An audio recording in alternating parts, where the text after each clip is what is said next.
এবং হার্টের কতগুলো চেম্বার থাকে আমরা সেটাও অলরেডি পড়েছি। তোমাদের কি মনে আছে হার্টের কতগুলো চেম্বার থাকে? ম্যাম মেইনলি 2টা। ম্যাম আসসালামু আলাইকুম। হ্যাঁ, ওয়ালাইকুম আসসালাম। ম্যাম আপনি আমাকে ফোন দিছিলেন, আমি ভোট দিতে গেছিলাম ম্যাম, এর জন্য ফোনটা রিসিভ করতে পারি নাই। তুমি কোথায় ভোট দিতে গিয়েছো? ম্যাম ওই যে আমাদের পৌরসভার ভোট হচ্ছিল তো, মানে ভোট দিয়ে আর কি বাসায় চলে আসছে। আচ্ছা, তোমাদের পৌরসভার ভোট চলতেছে?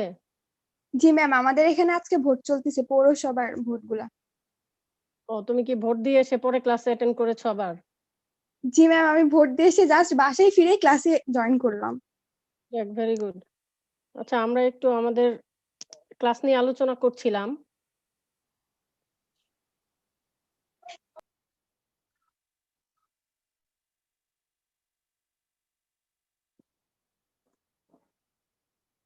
আমার স্লাইড দেখতে পাচ্ছ তো সবাই, তাই না? জি ম্যাম। আচ্ছা, এখন হার্টের চেম্বার গুলো, এই যে হার্টের লোকেশনটা দেখতে পাচ্ছ সবাই? জি ম্যাম।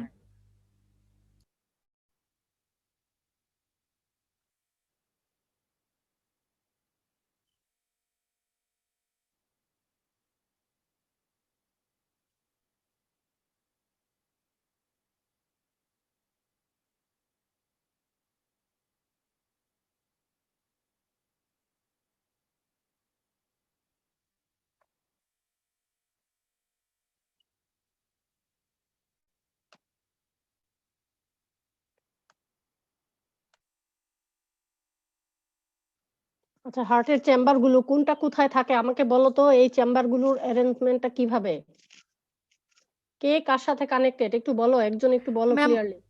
ম্যাম প্রথমে সাইনাস ভেনাসাস থাকবে, তারপরে অ্যাট্রিয়ামটা থাকবে, অ্যাট্রিয়ামের নিচের অংশে দিয়ে একটু থাকবে ভেন্ট্রিকলটা, আর ভেন্ট্রিকলের পাশে থাকবে বালবাস আর্টারিওসাস, কোনো কোনো ক্ষেত্রে এটা কোনাস আর্টারিওসাস থাকে ম্যাম, প্রিমিটিভ ফিশের ক্ষেত্রে।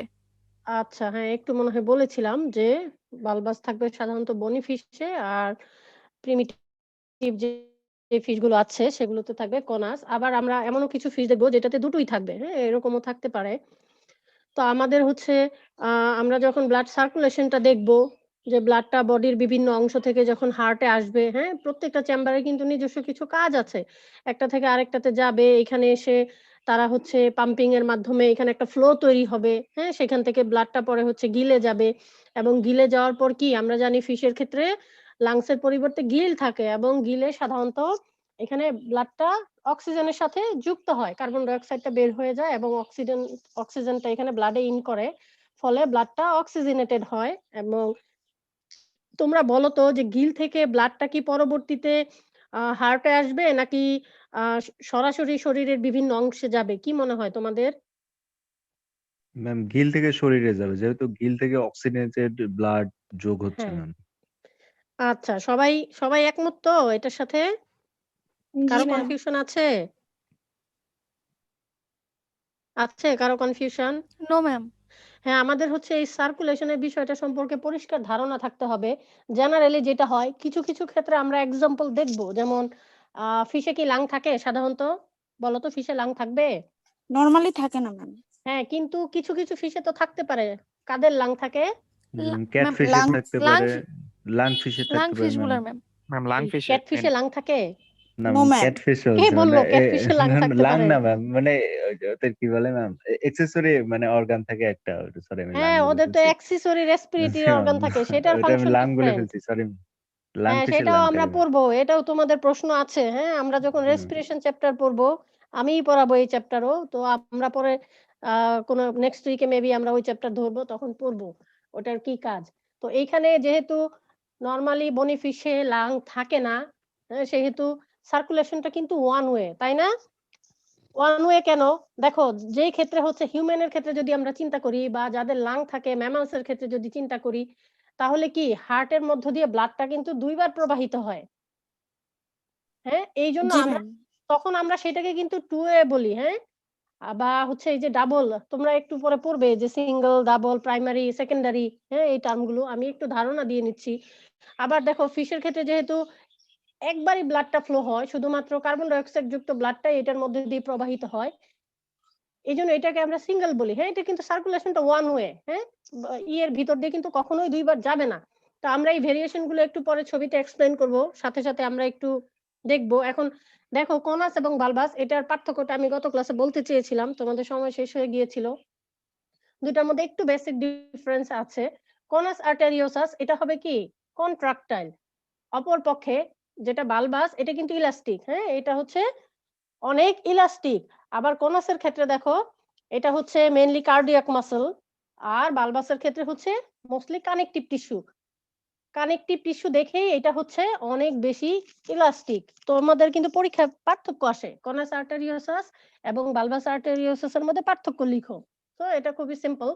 আর কনাসের ক্ষেত্রে দেখো মোর দেন ওয়ান ভালভ, তার মানে বোঝাই যাচ্ছে কনাস আর্টেরিওসাস, এই আর্টেরিওসাস এটা এই কনাস বা বালবাস আর্টেরিওসাস কার সাথে কোন এই হার্টের যে মেইন দুইটা চেম্বার আছে কার সাথে কানেক্টেড থাকবে? ভেন্ট্রিকলের সাথে। ভেন্ট্রিকলের সাথে ম্যাম। ভেন্ট্রিকলের সাথে। সো ভেন্ট্রিকলের সাথে আমরা জানি যে একজন আরেকজনের সাথে যখন কানেক্টেড থাকে একটা দরজা বা একটা ভালভ থাকে, তাই না? তো যে জি, ভালভ দিয়ে কানেক্টেড থাকবে এখানে বলা হচ্ছে কনাসের ক্ষেত্রে মোর দেন ওয়ান ভালভ, তার মানে কি অনেকগুলো ভালভ থাকবে, হ্যাঁ, সিরিজ অফ ভালভ। কিন্তু বালবাসের ক্ষেত্রে হচ্ছে একটা মাত্র ভালভই থাকবে, হ্যাঁ, এটাকে কন্ট্রোল করার জন্য। ছবিটা দেখা যাচ্ছে? জি ম্যাম। কি দেখতে পাচ্ছ ছবিতে? ম্যাম শার্ক আর বনি ফিশের দুইটার ক্ষেত্রে ওদের হাড়টা কেমন গঠনটা? আচ্ছা, এখান থেকে তাহলে তোমরা যদি দুইটা ছবি একটু মেলানোর চেষ্টা করো তোমরা একটু নিজেরাই পার্থক্যটা বুঝতে পারবে। আমরা হচ্ছে প্রথমেই দেখব কি হার্টের যে বেসিক যে চেম্বার, যেই মেজর দুইটা চেম্বার আছে, দেখো উপরের দিকে আছে কি অ্যাট্রিয়াম, নিচের দিকে আছে ভেন্ট্রিকল। দুটোর ক্ষেত্রেই তোমরা ছবি দুটো হচ্ছে একটু কম্পেয়ার করবে, কারণ পরীক্ষায় যদি শার্কের হার্টের বর্ণনা আসে সেখানে বনিফিশ দিলে কি হবে? নো না ম্যাম। ম্যাম। No ma'am.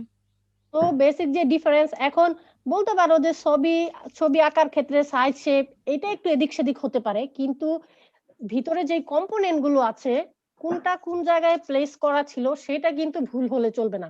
হ্যাঁ, সাইজ শেপ হয়তো একটু ডিফারেন্ট হতে পারে, যে আমারটা শেপটা সুন্দর হয় না, দেখতে অনেকটা মনে হয় বনিফিশের মতো হয়ে গেল, বা এইটা অনেকটা এরকম হয়ে গেল। হ্যাঁ, সেইটুকু হয়তো বা কনসিডার করার সুযোগ আছে, কিন্তু তুমি যদি কনাসের জায়গায় বালবাস লিখে দাও বা হচ্ছে ভেন্ট্রিকলের জায়গায় এট্রিয়াম লিখে দাও, সেটা কি কনসিডার করার সুযোগ আছে? একদমই নেই। তো আমরা একটু তাহলে দেখি যে এই দেখো একটু উপরের দিকে দেখো শার্কের ক্ষেত্রে এট্রিয়াম, এখানে দেখো এট্রিয়ামটা সাইজে বেশ বড়, নিচের দিকে দেখো ভেন্ট্রিকল, হ্যাঁ, দুইটার সাইজ অলমোস্ট কাছাকাছি। আর এই ভালভ গুলো একটু খেয়াল করো, আমি একটু আগে বলেছিলাম এই যে কোনাস আর্টারিওসাস, হ্যাঁ, এই যে এখানে একটু কেমন দেখতে অনেকটা লাউয়ের মতো, হ্যাঁ, একটু এলংগেটেড শেপ, এটা হচ্ছে কোনাস আর্টারিওসাস। এখানে কতগুলো বাল্ব বোঝা যাচ্ছে? কতগুলো বাল্ব? চারটা ম্যাম। চারটা ম্যাম। আচ্ছা, এখানে তো হচ্ছে একটা বাল্ব না, হ্যাঁ, এখানে তার মানে বোঝা যাচ্ছে কি অনেকগুলো বাল্ব আছে। আর তোমরা একটু বনিফিশের ক্ষেত্রে খেয়াল করো, এখানে কোনাস আর্টারিওসাস আছে এবং পাশাপাশি বালবাস আর্টারিওসাস আছে। আমি বলেছিলাম কিছু কিছু ফিশের ক্ষেত্রে বালবাস এবং কোনাস দুটোই থাকতে পারে, সেই ক্ষেত্রে কি হয় কোনাসটা অনেকটা রিডিউসড অবস্থায় থাকে, হ্যাঁ, অনেকটা ছোট পরিসরে, অনেকটা ছোট থাকে। তো বালবাস আর্টারিওসাসটা দেখো, বালবাসের ক্ষেত্রে কিন্তু কি আমি বলেছিলাম যে এখানে কি অনেকগুলো বাল্ব থাকবে না একটা বাল্ব থাকবে? ম্যাম একটা একটা বাল্ব বাল্ব থাকবে থাকবে। ম্যাম। হ্যাঁ, এখানে একটাই বাল্ব থাকবে, একটা বাল্বের মাধ্যমে সে সরাসরি ভেন্ট্রিকলের সাথে সংযুক্ত থাকবে। আর এইদিকে উপরে দেখো এই যে সাইনাস ভেনোসাস থেকে ব্লাডটা সংগ্রহ করছে এট্রিয়াম, সংগ্রহ করে সেটা হচ্ছে ভেন্ট্রিকলে দিচ্ছে।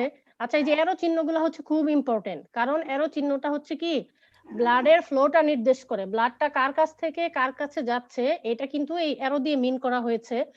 সো যখনই তোমরা ব্লাড সার্কুলেশন বা হার্ট এগুলোর ইমেজ দিবে, যখনই ছবি আঁকবে, তোমাদের কিন্তু অ্যারো গুলো ঠিকভাবে বসাতে হবে, হ্যাঁ, অ্যারো গুলো না দিলে কিন্তু আসলে কেউ ছবিটা দেখে বুঝবে না যে তুমি এখানে সার্কুলেশন কার কাছ থেকে কার দিকে ইন্ডিকেট করছো। সো ছবি আঁকার সময় একটু এটা মাথায় রাখতে হবে। আচ্ছা, আমরা একটু এটা দেখি। দেখো আমরা এখানে অনেকগুলো আমরা হার্ট যেহেতু বনি ফিশের দেখলাম একরকম, আবার যদি একটু শার্ক বা প্রিমিটিভ ফিশের ক্ষেত্রে চিন্তা করি সেইখানে থাকবে আরেক রকম। আমরা একটু সবার ক্ষেত্রে সিম্পল জানি, কারণ পরীক্ষায় অনেক সময় প্রশ্ন উল্লেখ করে আসে। সাপোজ টেলিওস্ট বা বনিফিশের ক্ষেত্রে আসলে সেটা তো তোমরা টেলিওস্টের ক্ষেত্রে লিখবে, কিন্তু সাপোজ যদি হ্যাগফিশের ক্ষেত্রে বা তোমার একটু প্রিমিটিভ ফিশের কথা আসে, বা যদি লাং ফিশের ক্ষেত্রে আসে, এরকম যদি আলাদা আলাদা ভাবে আসে, তখন কিন্তু তোমাদের পরীক্ষায় সেই স্পেসিফিকটাই লিখতে হবে। সো যেটা ভালো হয়, তোমরা যখন পড়বে একটু সবগুলো পাশাপাশি নিয়ে একটু কম্পেয়ার করে পড়বে, তাহলে তোমাদের মনে রাখতে সুবিধা হবে যে কার সাথে কার ডিফারেন্সটা কোথায়। এখন তোমরা জেনারেলি পড়লে অনেক সময় কি করো, পরীক্ষায় লিখতে গিয়ে তোমরা তখন যেটা মাথায় আসে প্রথমে সেটাই লিখে দাও। হ্যাঁ, কিন্তু প্রশ্নটা খেয়াল করবে এবং পড়ার সময় অবশ্যই তোমরা ডিফারেন্সিয়েট করার চেষ্টা করবে যে হ্যাঁ আসলে প্রিমিটিভ ফিশে কি থাকে বা বনি ফিশে বা টেলিওস্টে কি থাকে। আচ্ছা, তাহলে একটু আমরা দেখি হ্যাগ ফিশের ক্ষেত্রে হার্টটা কিরকম হবে। এটা তো আমরা জানি যে একটা প্রিমিটিভ ফিশ, সো এটার ক্ষেত্রে হার্টটাও কি প্রিমিটিভ হবে। এখানে যেটা হয় দেখো, সাইনাস ভেনোসাস ওয়েল ডেভেলপ। হ্যাঁ, সাইনাস ভেনোসাস আমরা দেখলাম যে উপর থেকে ব্লাডটা যখন এট্রিয়ামে আসছে, তো এইটা এখানে খুবই well develop, divided into two parts to receive different veins. তার মানে কি এইটা আবার হচ্ছে দুই ভাগে বিভক্ত, তার মানে দুই দিক থেকে সে বিভিন্ন ভেইনের মাধ্যমে ব্লাড গুলো এখানে ইনসার্ট করায়। Have 3 additional heart. এখন হ্যাগফিশের ক্ষেত্রে দেখো আরো 3টা এডিশনাল হার্ট আছে। সেটা কি? একটা হচ্ছে কার্ডিনাল হার্ট, যেটা থাকে মাথায়। সাধারণত তো হার্ট কি মাথায় থাকার কথা ছিল না, কিন্তু এদের ক্ষেত্রে 3টা এডিশনাল হার্ট থাকে। একটা থাকে মাথায়, তারপরে দেখো কডাল হার্ট, এটা থাকে কি নেয়ার এন্ড অফ টেইল। হ্যাঁ, তার মানে লেজের একদম প্রান্তে থাকে কডাল হার্ট। তারপরে আরেকটা আছে কি portal heart, pumps blood through liver. হ্যাঁ, যেটা সাধারণত লিভারের মধ্য দিয়ে ব্লাডটাকে পাম্প করে, যেটাকে আমরা বলি কি পোর্টাল হার্ট। একটা ছবি দেখাচ্ছি, ছবিটা কি দেখা যাচ্ছে? Yes ma'am.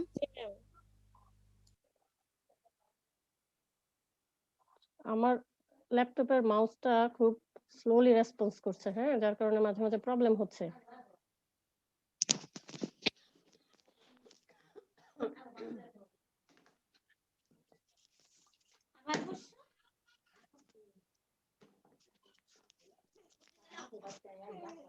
আচ্ছা, তাহলে একটু আগে আমরা যে বর্ণনাগুলো পড়ছি, এখন তোমরা দেখো তো এই হার্টটাকে বর্ণনার সাথে মিলাতে পারছো?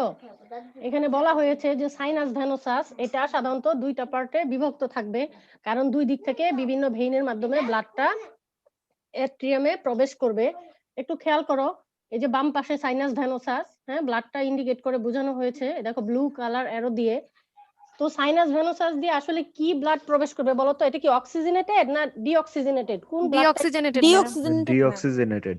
আচ্ছা, একজন বললো অক্সিজেনেটেড, তুমি কেন অক্সিজেনেটেড বলেছো বলো?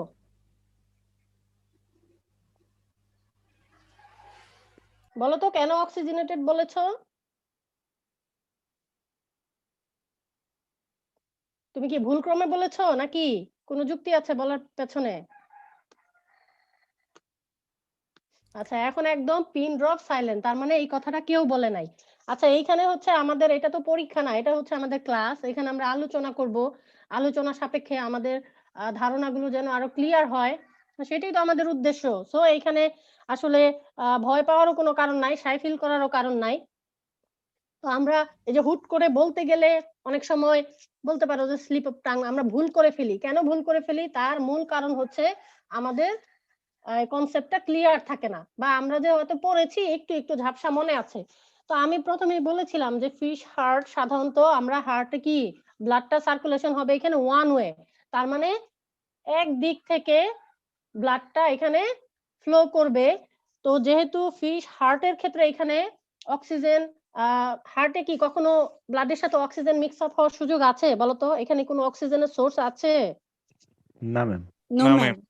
হ্যাঁ, নেই। আমরা জানি যে হার্ট তো একটা চেম্বার, একটা বদ্ধ চেম্বার, এইখানে অক্সিজেনের কোনো সংযোগ নেই। সো এইখানে অক্সিজেনটা আসবে কিভাবে? আমরা জানি যে হায়ার অ্যানিমেল ক্ষেত্রে আমরা হচ্ছে লাংস বা ফুসফুসের সাহায্যে শ্বাস প্রশ্বাস, মানে কি এয়ারটা, আসলে বিষয়টা কি যেখানে এয়ার ইন হবে সেইখানেই তো অক্সিজেনটা আসবে। অক্সিজেন কার মাধ্যমে আসে বলতো? অক্সিজেন আমরা কার সাথে ইনটেক করি? হিমোগ্লোবিন। আচ্ছা, তুমি মনে হয় আমার প্রশ্নটা বুঝতে পারো নাই। আমি বলতে চাচ্ছি অক্সিজেনের সোর্স, অক্সিজেনের ম্যাম সোর্সটা ওয়াটার কি? থেকে ওয়াটার ডিফিউজ ম্যাম, হয় গিলে। ওয়াটার থেকে গিলের ও ম্যাম, মাধ্যমে আমি ডিফিউশনের মানুষের মাধ্যমে। হিসাব করছি। আচ্ছা, আমি বাতাস প্রথমে থেকে। জিজ্ঞেস করেছিলাম আমরা কোত্থেকে নিই? আমরা পানি থেকে ম্যাম, অক্সিজেন পাই? এয়ার না থেকে। না, আমরা এয়ার থেকে, থেকে। এয়ার থেকে ম্যাম, এয়ার থেকে। হ্যাঁ, আমরা এয়ার থেকে, তার মানে কি আমরা যে এই যে প্রতি সেকেন্ডে আমরা যে শ্বাস প্রশ্বাস করছি, আমাদের যে নিঃশ্বাস, আমরা রেসপিরেশন চ্যাপ্টারে আরো পড়বো এগুলো ডিটেলস। তার মানে আমাদের এই নিঃশ্বাসের মাধ্যমে কি আমরা বাতাসটা নিচ্ছি শরীরের ভেতরে, এবং বাতাসটা কোথায় যাচ্ছে? প্রথমে লাংসে যাচ্ছে। সেই বাতাসটাই কি অক্সিজেনের সবচেয়ে বড় সোর্স। এবং তোমরা বলতে পারো যে আসলে বাতাসের বাইরেও কি অনেক সময় স্কিনের মাধ্যমে হালকা ইনটেক হয়, সেগুলো হচ্ছে কি প্রাইমারি না, হ্যাঁ, সেগুলো সেকেন্ডারি সোর্স। সো আমরা হচ্ছে মেজর যে সোর্স আমরা কিভাবে নিচ্ছি, আমরা বাতাস থেকে নিচ্ছি, এবং সেটা আমাদের যে শ্বাস প্রশ্বাস আমরা এয়ারটা ইনটেক করছি তার মাধ্যমে। তাহলে এটা হচ্ছে ম্যামালস এর ক্ষেত্রে বা হায়ার ভার্টিব্রেটের ক্ষেত্রে। তো সেইখানে কি লাংসে অক্সিজেনের যে মিশ্রণটা, যে কার্বন ডাই অক্সাইডটা মুক্ত হয়ে ব্লাডের সাথে অক্সিজেনটা যুক্ত হচ্ছে, সেটা লাংসে হচ্ছে। কিন্তু ফিশের ক্ষেত্রে আমরা দেখি যে বেসিক্যালি ফিশের যেহেতু লাংস থাকে না, বা আমরা ধরে নিলাম এখানে লাংস থাকবে না, তো সেই ক্ষেত্রে কি হবে? তারা হচ্ছে সরাসরি গিলের মাধ্যমে, হ্যাঁ, লাংসের পরিবর্তে গিলের মাধ্যমে রেসপিরেশন করে, এবং যার ফলে কি তারা গিলে তো তারা হচ্ছে এয়ারটা ইনটেক করে না সরাসরি, তারা হচ্ছে ওয়াটারটা পাস করায় গিলের মধ্য দিয়ে। কিন্তু বেসিক্যালি ওই অক্সিজেনের যে সোর্স সেটা কিন্তু বেসিক্যালি এয়ার। হ্যাঁ, তোমরা বলতে পারো ওয়াটার থেকে, কিন্তু আমি বলবো যে এটাও কিন্তু মেইনলি এয়ার। কিভাবে এয়ার? কারণ পানিতে অক্সিজেনটা কোত্থেকে আসে? সেটাও কিন্তু এয়ার থেকেই আসে। এয়ার থেকে অক্সিজেনটা পানিতে ডিজলভ অবস্থায় থাকে, এবং ফিশ সেই পানি থেকে পরবর্তীতে অক্সিজেনটা তারা গিলের মাধ্যমে ইনটেক করে থাকে। এবং আমরা যখন এই দেখি যে কার্বন ডাই অক্সাইড যুক্ত ব্লাড বা ডিঅক্সিজেনেটেড ব্লাড, এটা যখন গিলে যায় তখন কি হয়? এখান থেকে কার্বন ডাই অক্সাইডটা বের করে দেয়, এবং ওয়াটার থেকে যেই অক্সিজেনটা ইনটেক করে সেই অক্সিজেনটা এখানে ব্লাডের সাথে মিক্স আপ হয়। মিক্স আপ হওয়ার ফলে সেই ব্লাডটা অক্সিজেনেটেড হয় এবং থ্রু আউট দ্য বডি সেটা সার্কুলেট করে। আচ্ছা, আমাদের এই ধারণাটুকু তো সবার পরিষ্কার নাকি? সার্কুলেশনের মেইন বিষয় কিন্তু, মেইন থিম কিন্তু এটাই। কনফিউশন আছে কারো এখানে, বলো তো? আছে কারো কনফিউশন? No ma'am. ম্যাম তার একটা জিনিস আমার কনফিউশন হ্যাঁ আছে হ্যাঁ, বলো বলো বলো, প্লিজ বলো। ম্যাম। আমাদের এই যে আমি দেখছি ম্যাম যে সমুদ্র থেকে আমরা সবচেয়ে বেশি অক্সিজেন পাই, মানে হ্যাঁ আমাদের সারা পৃথিবীর যতটুকু অক্সিজেন আছে মোর হ্যাঁ দেন হাফেরও বেশি। হাফ বলতে মানে করেন ম্যাম 4 কোয়ার্টারের মধ্যে 3 কোয়ার্টারই আমরা সমুদ্র থেকে পাই। হ্যাঁ, এখন সেই তোমার হিসেবে কি তো মনে ম্যাম হয়? ওয়াটারই তো ম্যাম, মানে সেক্ষেত্রে তো ওয়াটারের মানে যে জলজ যে হ্যাঁ, প্ল্যাঙ্কটন গুলো আছে এগুলা থেকেই তো ম্যাম আসলে সোর্স হওয়া উচিত ছিল সেই হিসেবে।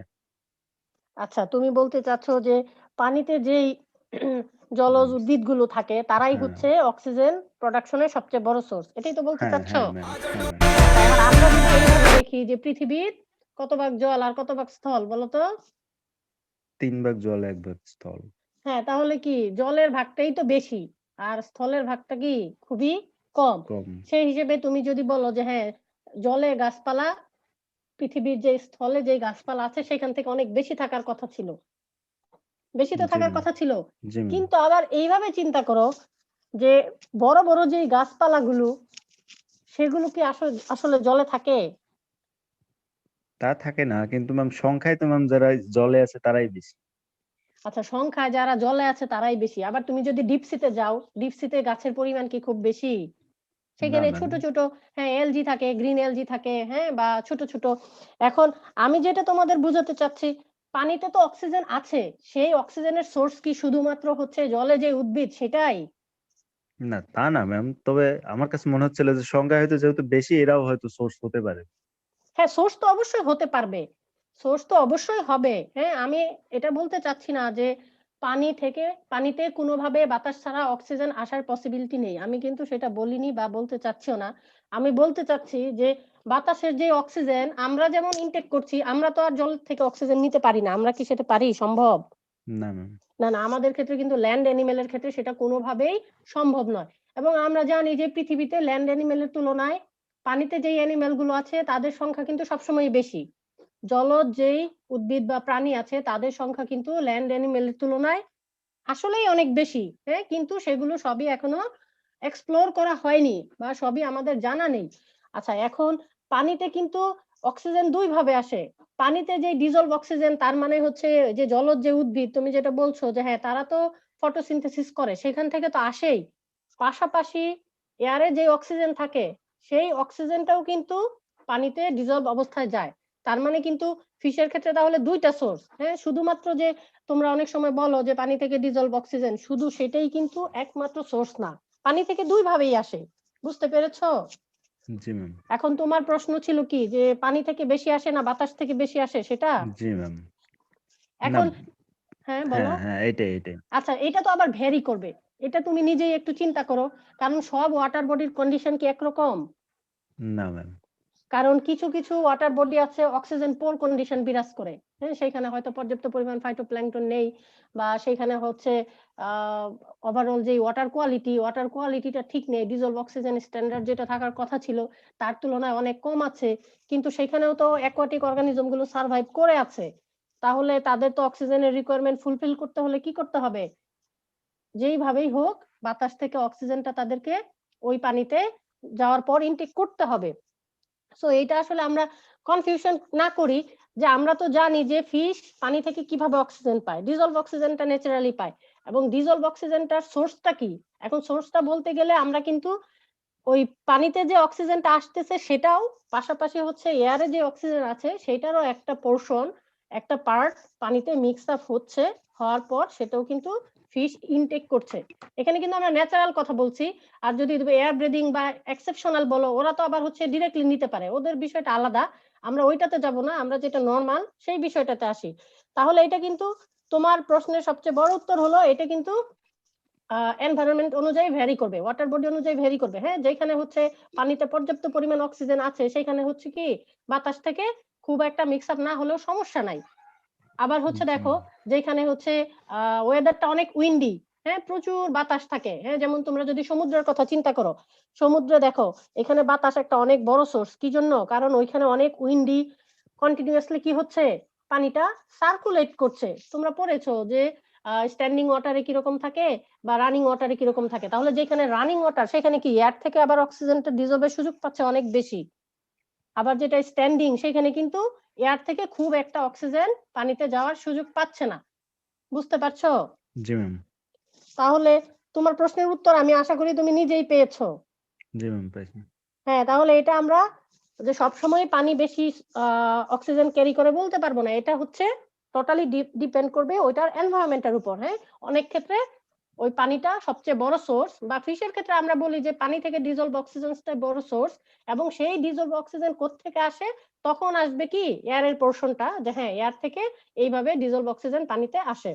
আচ্ছা, আমরা তাহলে আমাদের মেইন কনসেপ্টে যাই, ব্লাড সার্কুলেশনের বিষয়টা।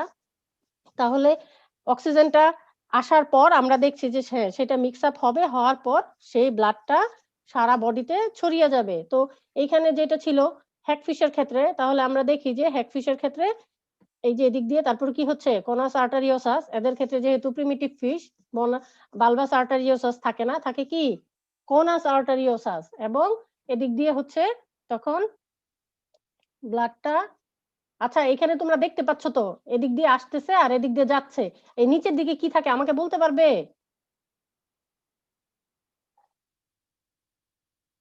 বলতে পারবে কেউ?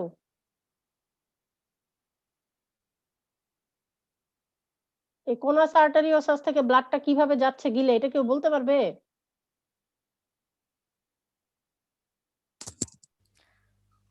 পারবে কেউ বলতে? বলো তো। ম্যাম এফারেন্ট ব্রাঙ্কিয়াল ভেসেলের মাধ্যমে। Efferent branchial vessel maybe ma'am, efferent হ্যাঁ, অর আমি এফারেন্ট। এই ইফারেন্ট আর Efferent। এফারেন্ট দুটার পার্থক্য কি বলো তো? ম্যাম গিল থেকে গিল থেকে গিল থেকে অক্সিজেনটা মূলত ইফারেন্ট ব্রাঙ্কিয়াল ভেসেল দিয়ে যাচ্ছে। ইফারেন্ট। হ্যাঁ, আচ্ছা তাহলে এইখানে কি অক্সিজেন যুক্ত ব্লাড যাচ্ছে নাকি কার্বন ডাই অক্সাইড যুক্ত ব্লাড যাচ্ছে? জি ম্যাম, অক্সিজেন যুক্ত অবশ্যই। কোনাস আর্টারিওসাস থেকে কি অক্সিজেন যুক্ত ব্লাড ম্যাম যাচ্ছে? কার্বন ডাই অক্সাইড যুক্ত ব্লাড যাচ্ছে, গিলে ম্যাম যাবে। Carbon die carbon die oxide oxide যুক্ত যাচ্ছে। ব্লাড যাচ্ছে। ম্যাম গিল হ্যাঁ, বলো। যখন অক্সিজেনটা আপটেক করছে, মানে ওয়াটার হ্যাঁ। থেকে যখন অক্সিজেনটা আপটেক করছে, তখনই তো অক্সিজেনটা সেই ইফারেন্ট ব্রাঙ্কিয়াল ভেসেল দিয়ে পাস করতেছে। ম্যাম হ্যাঁ। আমরা ইকথিওলজিতে মানে এরকমই পড়েছিলাম আর কি। আচ্ছা হ্যাঁ, এখন শোনো, তুমি যেটা বলেছো তোমার কথা ঠিক আছে, কিন্তু তোমার একটু ভুল হচ্ছে। সেই ভুলটা কি হচ্ছে একটু খেয়াল করো। গিল তো পাস করছে, তো গিলে ব্লাডটা কে পাস করছে? গিলে যে ব্লাডটা আসলো সেই ব্লাডটা তো পানি থেকে আসে নাই, ব্লাডটা কোথা থেকে এসেছে? ম্যাম ওইটা আসলে এফারেন্ট ব্রাঙ্কিয়াল ভেসেল থেকে। এইটাই আমি জানতে চাচ্ছি। তাহলে এই যে কোনাস আর্টারিওসাস, তুমি কি ছবিটা দেখতে পাচ্ছো? জি ম্যাম। স্লাইডে যে ছবিটা দেখতে পাচ্ছ কি? ইয়েস ম্যাম, জি দেখতে পাচ্ছ না স্লাইডের ছবিটা তোমরা? দেখতে পাচ্ছি ম্যাম। তোমরা আমার কথা শুনতেছো তো নাকি? ম্যাম জি ম্যাম, আপনার আপনি কথা শুনতে আমরা পাচ্ছেন শুনতে না? পাচ্ছি, আপনি শুনতে পাচ্ছেন না মনে হয়। না না, আমি শুনতে পাচ্ছি। মাঝে মাঝে আমি কিছু জিজ্ঞেস করলে তোমরা কথা বলো না, এই জন্য আমি বুঝি না তোমরা কি লাইনে আছো নাকি নেই, নাকি ম্যাম আমি। আমরা রেসপন্স করতেছিলাম। আচ্ছা করতেছো। এখন আমি ওই যে ওর নাম কি একটু আগে যে বললো, সজীব ম্যাম। সজীব, ম্যাম। আমি জি সজীবকে বলতেছি, তুমি কি এই ছবিটা দেখতে পাচ্ছ? জি ম্যাম, আমি রেসপন্স করতেছি, আপনি শুনতে পাচ্ছিলেন না। আচ্ছা হ্যাঁ, আমি মাঝখানে তোমার কথা শুনতে পাইনি। এখন তুমি যদি ছবিটা খেয়াল করো, ছবিটা নিচে দেখো, কোনাস আর্টেরিওসাস, এটা তো দেখতে পাচ্ছ ইন্ডিকেশনটা?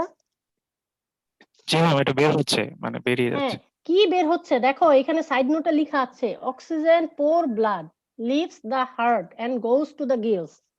তাহলে গিলে যে ব্লাডের সোর্সটা কি? গিলে ব্লাডের সোর্সটা হচ্ছে হার্ট। হার্ট সারা বডি থেকে ডিঅক্সিজেনেটেড ব্লাডটা কালেক্ট করে সেটা সে পাম্পিং করে সেটা হচ্ছে গিলে পৌঁছানোর ব্যবস্থা করছে। এই গিলে যাবে কি দিয়ে? সেটাই হচ্ছে তোমরা দেখেছো ভেন্ট্রাল এওর্টার মাধ্যমে গিয়ে তারপরে এফারেন্ট ব্রাঙ্কিয়াল ভেসেল দিয়ে সেটা গিলে প্রবেশ করলো।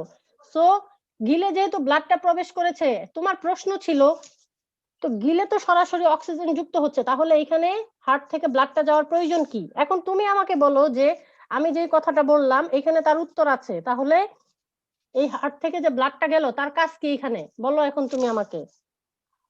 সজীব, জি হ্যাঁ ম্যাম। তুমি বলো, হ্যাঁ জি বলো ম্যাম, এখন বলো।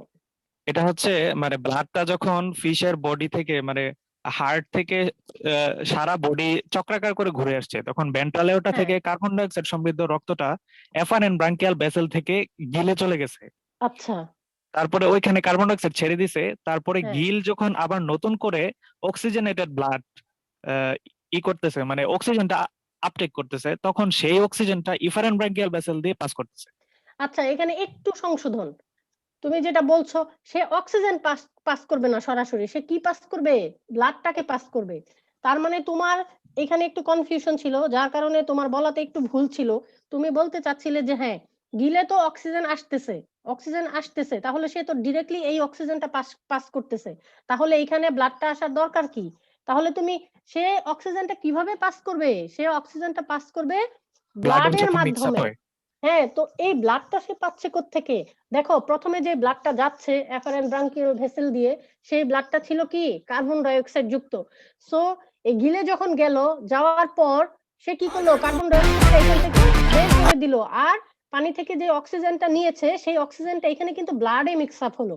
তুমি এইভাবে যদি ডিরেক্টলি বলো যে গিলে অক্সিজেনটা আসলো, সেই অক্সিজেনটা সারা বডিতে পাস করে দিল, তাহলে কিন্তু আসলে আমাদের কনসেপ্টটা ভুল হবে। সে অক্সিজেনটা পাস করে দিল না, এখানে যে ব্লাডটা তো এক্সিস্টিং ছিল, কারণ গিলে কিন্তু ব্লাড কন্টিনিউয়াসলি থাকে, সে রেগুলার হচ্ছে হার্ট থেকে ব্লাডটা পাচ্ছে। হ্যাঁ, যেহেতু এটা একটা আমরা জানি কন্টিনিউয়াস প্রসেস, এমন না যে 5 মিনিট ব্লাডটা সার্কুলেট হলো আবার 5 মিনিট বন্ধ থাকলো, বিষয়টা কি এরকম বলো তো? না ম্যাম, কন্টিনিউয়াস। হ্যাঁ, এখন এটা যেহেতু কন্টিনিউয়াস প্রসেস, সেহেতু এখানে যে ব্লাডটা আসলো সেখান থেকে কার্বন ডাই অক্সাইড বের হয়ে গেল, সাথে সাথে এগুলো কিন্তু মুহূর্তের মধ্যেই হচ্ছে। হ্যাঁ, সাথে সাথে এখানে অক্সিজেন অ্যাড হলো, ওই সেম ব্লাডটাই পরবর্তীতে কি হচ্ছে তাহলে গিল পাস করে ওই ইফারেন্ট ব্রাঙ্কিয়াল ভেসেল দিয়ে সে তখন শরীরের অন্যান্য অঙ্গ বা অন্যান্য অঙ্গ প্রত্যঙ্গে সে তখন পৌঁছলো। এখন বুঝতে পেরেছো? তুমি বলতে চাচ্ছিলে যে অক্সিজেনটা তো সরাসরি পানি থেকে পেলো, তাহলে এখানে হার্ট থেকে ব্লাডটা যাওয়ার প্রয়োজন কি? এখন কেন প্রয়োজন সেটা তুমি ক্লিয়ার বিষয়টা? জি ম্যাম, ঠিক আছে। আচ্ছা, এই এখানে আর কারো কনফিউশন আছে? কারণ এটা কিন্তু বেসিক একটা কনসেপ্ট, তোমরা যদি এখন ক্লিয়ার না হও ক্লাসে, শুধু একা একা পড়লে কিন্তু বিষয়টা ক্লিয়ার হওয়া যাবে না।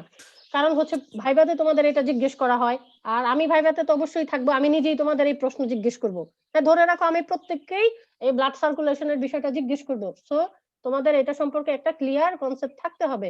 আর পরীক্ষায় তো বড় প্রশ্ন হিসেবে থাকবেই। হ্যাঁ, এত বড় একটা চ্যাপ্টার, এখান থেকে পরীক্ষায় একটা দুইটা প্রশ্ন থাকবে না, এটা আসলে আহ থাকতেই পারে। হ্যাঁ, লিস্ট একটা বা দুইটা প্রশ্ন থাকতেই পারে। আচ্ছা, আমরা তাহলে একটু সামনের দিকে যাই। আচ্ছা, তারপর আমরা একটু ইলাসমো ব্রাঞ্চের ক্ষেত্রে দেখি হার্টটা কেমন হয়। The heart in the elasmobranch is most primitive in structure. তাহলে দেখো, এই যে আমরা যে বলছি প্রিমিটিভ, ম্যাম তার মধ্যে স্লাইড দেখা যাচ্ছে না ম্যাম। স্লাইড দেখা যাচ্ছে না। ম্যাম নিউ স্লাইডটা দেখা যাচ্ছে না।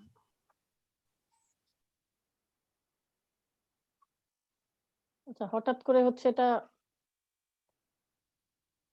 এখন দেখা যাচ্ছে কিনা দেখো ইয়েস তো। ম্যাম। জি ম্যাম ma'am. দেখা যাচ্ছে। আচ্ছা, তাহলে একটু খেয়াল করো যে আমরা বলেছিলাম যে প্রিমিটিভ ফিশ তার মধ্যে ম্যাম হ্যাঁ বলো। ম্যাম এই যে তাহলে হ্যাগফিশের ক্ষেত্রে cardinal heart, caudal heart, portal heart এগুলোর কাজ কি? আচ্ছা, তুমি বলতে চাচ্ছ হ্যাগফিশের ক্ষেত্রে এগুলোর কাজ কি? এখন এই হার্টগুলো কি করে? যে ব্লাড সার্কুলেশনের বিষয়টা সে দেখে, কারণ এদের স্ট্রাকচারটা অনেক অনেক প্রিমিটিভ। এদের যে মেইন হার্ট এটা কিন্তু অতটা ওয়েল ডেভেলপড না।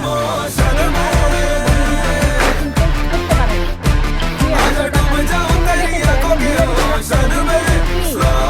খুব আদি যে একটা প্রিমিটিভ, এদের গিলগুলোও কিন্তু আমরা যে বনি ফিশের থাকে না, সারা বডি কভার করতে পারে না। বুঝতে পেরেছো? Yes ma'am. এই জন্য এদের এই হার্ট গুলো, যেমন কার্ডিনাল হার্ট, সে মেইনলি কি করে, হেড যে রিজিয়নটুকু আছে, হ্যাঁ, তার স্ট্রাকচারটুকু হচ্ছে ওইখানে সীমাবদ্ধ। সে ওইখানের মধ্যে ব্লাডটা ঠিকভাবে সার্কুলেট করে। আবার কডাল রিজিয়নের যেটা, সেটা মেইনলি কে করে, কডাল হার্ট করে। এই জন্য এগুলো হচ্ছে এদের অ্যাসোসিয়েটেড ফাংশন। আর আরেকটা হার্ট তো এদের আছেই। তাহলে আমরা একটু ইলাসমো ব্রাঞ্চের ক্ষেত্রে দেখি। সবচেয়ে বেশি প্রিমিটিভ হচ্ছে এদের, এবং এইখানে হার্টটা যে চেম্বারে থাকে আমরা সেটাকে বলতেছি কি পেরিকার্ডিয়াল চেম্বার, এবং এইখানে অনেকটুকু স্পেস নিয়ে এই চেম্বারটা থাকে। ইট কনসিস্টস অফ, এটা তো আমরা জানি যে হার্টের যে চেম্বার এইখানেও থাকবে, হ্যাঁ, সেটা হচ্ছে সাইনাস ভেনোসাস, এট্রিয়াম, ভেন্ট্রিকল, আরেকটা হচ্ছে কোনাস। এবং এইখানে দেখো কোনাসটা হচ্ছে ওয়েল ডেভেলপড। তার মানে কি, কোনাস আমরা দেখি যে প্রিমিটিভ ফিশের যেহেতু এটা একটা স্ট্রাকচার, সাধারণত ইলাসমো ব্রাঞ্চে এটা খুবই ডেভেলপ থাকে। In the conus as many as 6 tiers of valves may be present। তার মানে কি, এখানে আমরা দেখব 6 সারি বাল্ব রয়েছে। আমরা এমনি পড়েছিলাম যে বাল্ব সিঙ্গেল থাকে বালবাসের ক্ষেত্রে, এদের ক্ষেত্রে একাধিক, তার মানে হচ্ছে এদের ক্ষেত্রে 6টা থাকে। Ventricle has 2 muscle layer. আবার আমরা ভেন্ট্রিকলে দেখবো এখানে 2টা লেয়ার থাকে, একটা হচ্ছে কম্প্যাক্টা, একটা হচ্ছে স্পঞ্জিওসা। হ্যাঁ, যে একটা হচ্ছে ভিতরের আর একটা হচ্ছে বাইরের। আমরা একটু এখানে তাহলে খেয়াল করি, শার্কের ক্ষেত্রে আমরা স্ট্রাকচারটা আগে দেখেছিলাম। এই যে ভেন্ট্রিকলে 2টা চেম্বার তোমরা দেখতে পাচ্ছ, এই যে ভিতরে যে একটু আঁকাবাঁকা। জি জি ম্যাম। ম্যাম। জি ম্যাম। তাহলে এই ভিতরেরটা হচ্ছে ইনার লেয়ার, আর বাইরেরটা হচ্ছে কি outer outer layer. Layer. Outer layer. তোমরা বলো তো তাহলে কোনটা ইলাস্টিক, বাইরেরটা না ভিতরেরটা? ভিতরেরটা ম্যাম। হ্যাঁ, এটার স্ট্রাকচার থেকে বোঝা যাচ্ছে, যেহেতু আঁকাবাঁকা তার মানে কি এটা একটু স্পঞ্জি, এটা একটু ইলাস্টিক। এখন আমরা একটু বনি ফিশেরটা খেয়াল করি। In higher teleost the conus is absent or very much reduced. হ্যাঁ, এটা আগে আমরা বলেছি, bulbus arteriosus is present. The sinus venosus is a thin walled that collects venous blood. এবং আমাদের কিন্তু এটা বললেও চলবে না যে কে কি ধরনের ব্লাড সংগ্রহ করে। হ্যাঁ, একজন করবে তো আমরা জানি যে ভেনাস, আরেকজন করবে আচ্ছা, আমরা হচ্ছে কোনটা কার্বন ডাই অক্সাইড যুক্ত আর কোনটা অক্সিজেন যুক্ত, এখানে তো কোনো কনফিউশন নাই। আছে কারো কোনো কনফিউশন? এগুলো কিন্তু আমরা নামগুলো পড়ার সময় নামের সাথে মিলিয়ে, আমরা যখন পড়বো আর্টারি, ভেইন, নামের সাথে মিলিয়ে কিন্তু আমাদের খেয়াল রাখতে হবে। অনেক সময় যেটা হয়, তোমরা হচ্ছে হুট করে বলার সময় উল্টাপাল্টা বলে ফেলো, যেটা হচ্ছে ভাইভাতে ফ্রিকোয়েন্টলি করো। এই জন্য আমি তোমাদেরকে আবারও বলছি, তোমরা যখন এই চ্যাপ্টারটা পড়বে, তোমরা হচ্ছে এই মোবাইলে পড়লে কিন্তু পড়া হবে না। তোমাদের কি করতে হবে, আমি স্লাইড গুলো দেওয়ার উদ্দেশ্য হচ্ছে তোমরা স্লাইড গুলো যেন প্রিন্ট করে হাতে নিয়ে মিলিয়ে পড়তে পারো। হ্যাঁ, তোমরা এক পেজে ছবিটা নিলে, ছবিটার পাশাপাশি তোমরা লেখাগুলো যে কোনটার সাথে মিলে তোমরা সেইভাবে, আবার প্রিমিটিভ ফিশের সাথে বনি ফিশের কোথায় ডিফারেন্স সেটা যেন তোমরা নিজেরাই ক্লিয়ারলি মার্ক করে পড়তে পারো। Variation exist across the group. The presence of a muscular contractile conus is considered as a primitive feature, আমরা এটা বলেছি, and it persists in some lower teleostomiae as Acipensar, Polypterus and Lepidosteus। তো দেখো আমরা যে আদি ফিশ গুলো পড়েছি, আচ্ছা এগুলো কিন্তু হচ্ছে প্রিমিটিভ ফিশ, আমরা সবাই জানি। তো এই প্রিমিটিভ ফিশ গুলোর ক্ষেত্রে আমরা কিন্তু বলেছি যে এই কোনাসটা থাকবে, এবং এটা সাধারণত একটা প্রিমিটিভ ফিচার বলতে পারি। আর এমিয়ার ক্ষেত্রে দেখো কোনাস as well as a bulbous arteriosus is present। দেখো এটাও কিন্তু প্রিমিটিভ, কিন্তু এটার ক্ষেত্রে কি কোনাস তো থাকবেই, সাথে সাথে বালবাস আর্টারিওসাসটাও থাকবে, কিন্তু বালবাসটা কি হবে? নন কন্ট্রাকটাইল হ্যাভিং ফাইব্রাস ওয়াল। হ্যাঁ, এটার ওয়ালটা অনেকটা ফাইব্রাস হবে।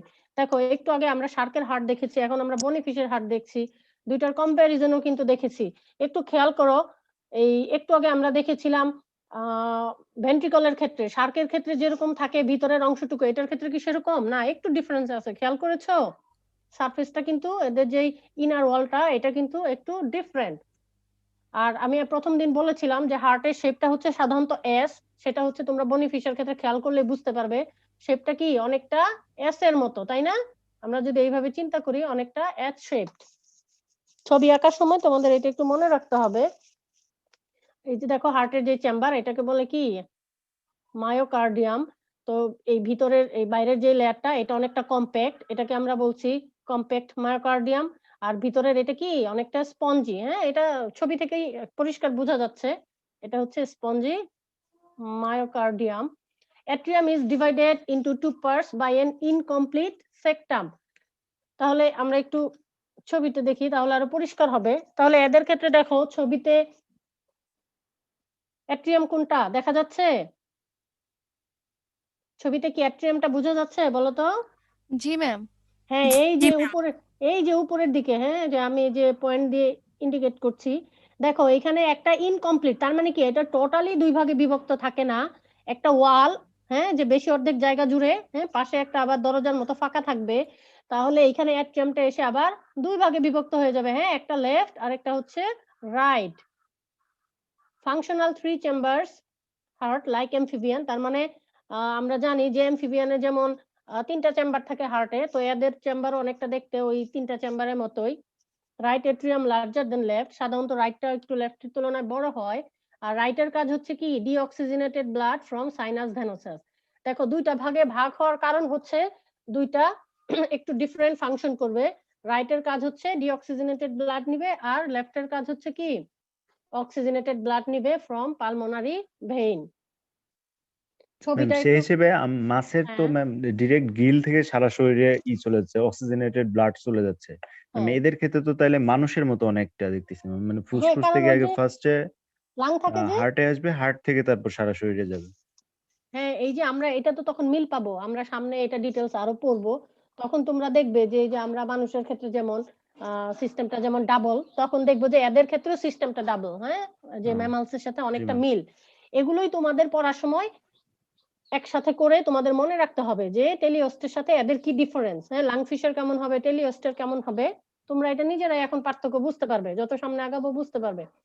The arteries are thick-walled and muscular vessels that carry the oxygenated blood. এখন আমরা একটু এই যে আর্টারি ভেইন এগুলো সম্পর্কে একটু জানি। তাহলে হচ্ছে structurally arteries are made up of three layers: intima, media, externa. পরীক্ষায় কিন্তু আমি আগে বলে রাখছি প্রশ্ন আসে যে আর্টারি ভেইন বা ক্যাপিলারিজ এগুলোর মধ্যে পার্থক্য চায়, অনেক সময় ছোট ছোট সংজ্ঞাও আসে আর পার্থক্য আসতে পারে। সেই ক্ষেত্রে যেটা হয়, তোমরা এইভাবে যদি মুখস্থ করো, পরীক্ষায় পার্থক্য লিখতে গেলে তোমরা হচ্ছে ভুল করো, হ্যাঁ, কোনটার সাথে কোনটা মিলাও, কোনো ঠিক থাকে না। তার থেকে আমি সাজেস্ট করবো তোমরা পার্থক্যটা একটু চার্ট আকারে লিখবে, একটু সুন্দর করে টেবিল আকারে, এবং তোমরা বাসায় সেটা একটু প্র্যাকটিস করবে। টেবিল আকারে তোমরা যদি একটু করে তারপরে পড়ো, তাহলে তোমাদের এই ঝামেলাগুলো হবে না। আর পার্থক্য যদি ঠিকভাবে লিখতে পারো 4-5টা পয়েন্ট, তাহলে এখানে ফুল মার্কসই দেওয়া হয়, হ্যাঁ, এখানে নাম্বার কোনো কাটা হয় না। সো নাম্বার যারা বেশি পেতে চাও তারা, আমি মাঝে মাঝে ক্লাসের ফাঁকে ফাঁকে তোমাদের যে টেকনিক গুলো বলি, তোমরা একটু সেগুলো মনে হয় একটু নোট ডাউন করে রাখলে তোমাদের জন্য ভালো নাম্বার আসবে সহজেই। They may be large, medium, and small. The medium-sized arteries contain well-developed musculature and are further divisible into small arteries or arteriole. আমরা জানি যে মেইন যে চ্যানেলটা, মোটা যে চ্যানেলটা, সেটা হচ্ছে আর্টারি, এবং সেটা আবার যখন চিকন কতগুলো চ্যানেলে সাবডিভাইডেড হবে, সেগুলোকে আমরা সাধারণত বলি আর্টারিওল। তাহলে পরীক্ষায় যদি প্রশ্ন আসে আর্টারিওল কি, সেটা তোমরা বলতে পারবে না আর্টারিওলের সংজ্ঞা? জি ম্যাম। জি ম্যাম। হ্যাঁ, তাহলে আমরা একটু ভেইনটা দেখি। Veins are thin walled with fewer elastic fibre.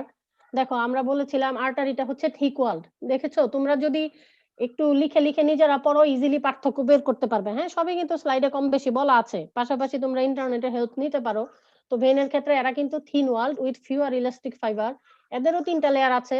তো যখন সেম বিষয় থাকে, সেম বিষয়টা কিন্তু যখন শুধু পার্থক্য বলতে বলা হয় তখন কিন্তু সেম বিষয়টা আনলে কিন্তু সেটা পার্থক্য হবে না, তাই না? সেটা সিমিলারিটিস হবে কিন্তু ডিসিমিলারিটিস হবে না। এখানেও 3টা layer, intima, media and externa, but they are much thinner. হ্যাঁ, পার্থক্য কখন হবে? একটা যদি থিক হয়, একটা যদি থিন হয়, সেক্ষেত্রে সেটা পার্থক্য হবে। Small veins are called venules. দেখো একটু আগে আমরা পড়েছি যে স্মল আর্টারি তাদেরকে বলতেছে আর্টারিওল, আর ভেইনের ক্ষেত্রে বলতেছে ভ্যানিউলস। নামগুলো কিন্তু কি মিল রেখেই করা হয়েছে। The large veins possess valve which open in the direction in which the blood is flowing towards the heart. তার মানে কি এদের কাজ হচ্ছে ব্লাড হার্টের দিকে ব্লাডটাকে প্রবাহিত করা। Capillaries are very fine blood vessels which are composed of a thin wall made up of a single layer of flat endothelial cell. তাহলে আমরা সহজেই বলতে পারি ক্যাপিলারি গুলো এন্ডোথেলিয়াল সেল দ্বারা তৈরি হয়েছে। Capillary wall is so thin that it allows transfer of gases or substances through it. তার মানে কি ক্যাপিলারি গুলো, আমরা যে ভেইন বা আর্টারি পড়েছি, আমরা জানি যে তার থেকে কি সূক্ষ্মাতি সূক্ষ্ম, হ্যাঁ, অনেক চিকন হচ্ছে এই ক্যাপিলারি গুলো। এখন আমরা একটু সার্কুলেটরি সিস্টেমটা দেখি। এই যে আমি এতক্ষণ তোমাদের যে বেসিক কথাগুলো বললাম, এখন আমরা একটু বর্ণনা আকারে পড়বো, ঘুরে ফিরে কিন্তু সেই একই জিনিস আসবে। যে আমি প্রথমে তোমাদের একটা কনসেপ্ট দেওয়ার চেষ্টা করেছি যে বনিফিশে সাধারণত কিরকম হবে, আর হচ্ছে প্রিমিটিভ বা লাংফিশ এদের ক্ষেত্রে কিরকম হবে। তো এখন আমরা যখন ডিটেলস পড়বো সেম ওগুলোই কিন্তু ঘুরে ফিরে আসবে, হ্যাঁ, যে আরেকটু এলাবোরেটলি আসবে। তো পরীক্ষায় সাধারণত এখান থেকে বড় প্রশ্ন হয়। তো তোমরা পড়ার সময় একটু প্রশ্ন কিভাবে হতে পারে সেটা দেখে পড়বে, কারণ আন্দাজে মান্দাজে মুখস্থ করলে যেটা হয় পরীক্ষায় প্রশ্ন এসেছে একটা, তোমরা উত্তর লিখে দিয়ে আসো আরেকটা। তাহলে দেখো সার্কুলেটরি সিস্টেম, প্রথমত আমরা বলবো যে সার্কুলেটরি সিস্টেম কারো কারো আছে কারো কারো নেই, এটা আমরা জানবো। তো যাদের নেই, কাদের নেই দেখো, যেমন পরিফেরা, নিডারিয়া, প্লাটিহেলমিনথিস, নেমাটোডা। তার মানে এই যে ফাইলাম গুলো আছে, এই 4টা ফাইলামের কথা বলা হয়েছে, এই 4টা ফাইলামে কোনো সার্কুলেটরি সিস্টেম নেই। ভাইভাতে কিন্তু এগুলো তোমাদের জিজ্ঞেস করা হয়, তো তোমরা একটু মনে রাখার চেষ্টা করবে। আর যাদের আছে, হ্যাঁ, আমরা যাদের আছে তাদের মধ্যে আবার 2টা ক্যাটাগরিতে ভাগ করব, একটা হচ্ছে ওপেন আর একটা হচ্ছে ক্লোজড। আচ্ছা এখন আমাকে দ্রুত বলো তো ফিশের ক্ষেত্রে কি ওপেন না ক্লোজ? Closed ma'am. ক্লোজড। তাহলে ওপেন কাদের ক্ষেত্রে একটা এক্সাম্পল? ম্যাম আর্থ্রোপোডা, চিংড়ি। আর্থ্রোপোডা, হ্যাঁ, ক্রাস্টাসিয়াদের চিংড়ি ক্ষেত্রে। আমাদের হচ্ছে বহুল পরিচিত, খুবই টেস্টি, যেটা আমরা খাই, চিংড়ি। তার মানে আমরা এক কথায় বলতে পারি চিংড়ি। তো ওপেন সার্কুলেটরি সিস্টেম দেখো অনেকগুলো অ্যানিমেলার আছে। এখানে দেখো 4টা গ্রুপের কথা বলা হয়েছে, যেমন যারা আর্থ্রোপড, মোলাস্ক, একাইনোডার্ম এবং করডাটা। করডাটার মধ্যে একমাত্র টিউনিকেট। এখন তোমরা যদি শুধু করডাটা বলো তাহলে ভুল হবে, কারণ আমরা জানি করডাটা মেইনলি ক্লোজ, কারণ করডাটা হচ্ছে সাধারণত ভার্টিব্রেট বা যারা হায়ার ভার্টিব্রেট এদেরকে কিন্তু মিন করে। সো যখন করডাটা বলবে তোমাদের কিন্তু মনে রাখতে হবে করডাটার মধ্যে একমাত্র টিউনিকেটস এদেরই হচ্ছে সার্কুলেটরি সিস্টেম ওপেন, কারণ এরা হচ্ছে খুবই লোয়ার। আর বাকি যারা আছে এদের ক্ষেত্রে কি, যেমন সেফালোকর্ডেট এবং ভার্টিব্রেট, এদের সবার ক্ষেত্রে হচ্ছে ক্লোজ সার্কুলেটরি সিস্টেম। আচ্ছা এখন আমাকে একজন সিম্পলি একটু বলো এই ওপেন আর ক্লোজ দ্বারা তুমি কি বুঝতে পারছো? হ্যাঁ, পড়ানোর আগে একটু বলো যে ওপেন ওপেনের ক্ষেত্রে হার্ট থেকে সারা শরীরে ছড়ায় যাবে এবং সাইনাস ভেনোসাসের মানে মানে ওদের একটা সাইনাস থাকবে, ওই সাইনাস মাধ্যমে আবার সারা শরীর থেকে আবার ব্লাড একত্রিত হয়ে আবার হার্টে প্রবেশ করবে। আর ক্লোজড এর ক্ষেত্রে পুরোটা হবে একটা ব্লাড ভেসেলের মাধ্যমে, হতে পারে সেটা আচ্ছা আর্টারি, হতে পারে সেটা ভেইন অথবা ক্যাপিলারিস।